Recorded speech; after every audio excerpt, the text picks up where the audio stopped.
Bonjour et bienvenue. Dans un monde de la santé qui bouge tout le temps, la grande question, c'est comment on forme les professionnels qui demain vont vraiment faire la différence. C'est tout l'enjeu du projet pédagogique de l'IFMK de Toulouse-Rodez pour 2025-2026 et on va décortiquer ça ensemble. Voilà, tout part de cette question fondamentale.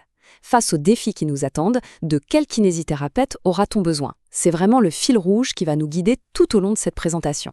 Alors, pour bien comprendre la démarche, il faut savoir que ce projet, il ne sort pas de nulle part. Il est complètement ancré dans la réalité. La mission de l'Institut est directement connectée aux grandes stratégies de santé, que ce soit au niveau national ou tout particulièrement au niveau de la région Occitanie. L'idée, c'est clair, c'est de former des pros qui répondent aux vrais besoins du terrain. Pour analyser ce projet en profondeur, on va suivre un plan en 5 étapes.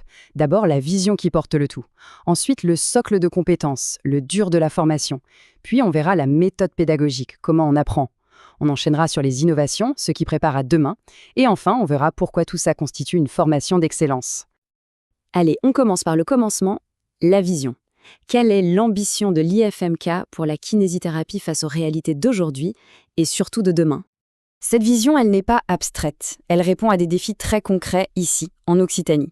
On parle du vieillissement de la population, un sujet majeur, des inégalités pour accéder aux soins, on le sait, c'est une réalité, la montée en puissance des maladies chroniques et même les enjeux écologiques et économiques. La formation est donc pensée pour que les futurs diplômés soient directement opérationnels dans ce contexte-là. Et face à ces défis, l'ambition, elle est affichée noir sur blanc. Le but, ce n'est pas juste de former de bons techniciens, non. C'est de former des professionnels compétents, bien sûr, mais aussi responsables. Des gens prêts à devenir des leaders, des innovateurs, des moteurs du changement dans leur domaine. D'accord, l'ambition est là. Mais concrètement, comment on fait? Sur quel socle de compétences est-ce que tout ça est construit? C'est ce qu'on va voir maintenant. Tout part de là. Le kiné d'aujourd'hui, ce n'est plus seulement un praticien, les mains sur le patient. C'est un professionnel aux multiples facettes avec 7 rôles clés. Il est expert, bien sûr, mais aussi communicant, formateur, éducateur, gestionnaire. C'est cette vision à 360 degrés du métier qui est vraiment au cœur du projet. Et pour maîtriser ces 7 rôles, le programme s'articule autour de 11 compétences fondamentales. 11. Ça montre bien la richesse et l'exigence du cursus.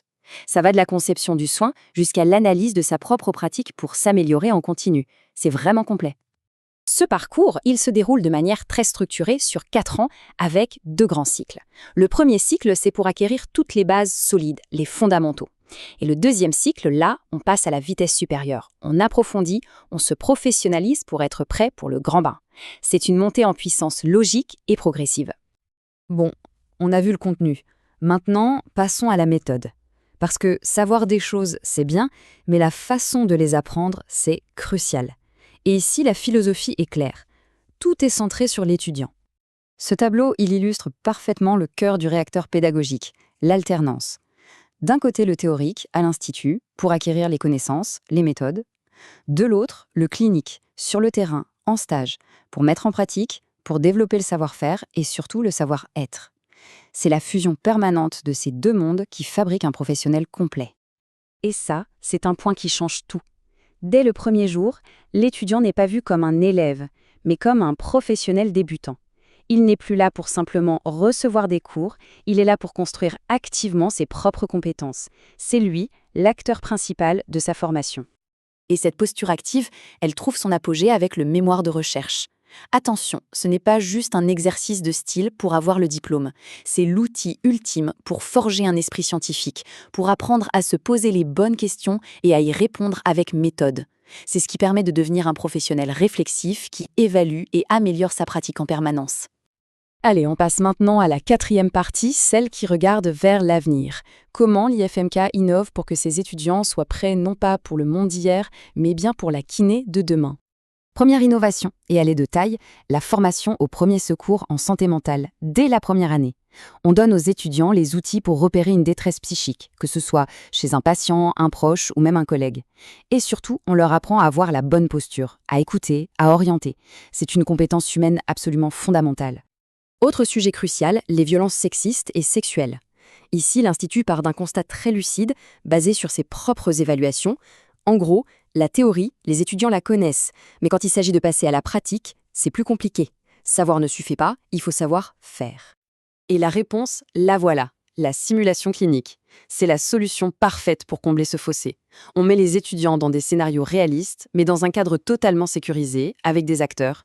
Ils peuvent s'entraîner à réagir, à poser les bonnes questions, à gérer leurs émotions.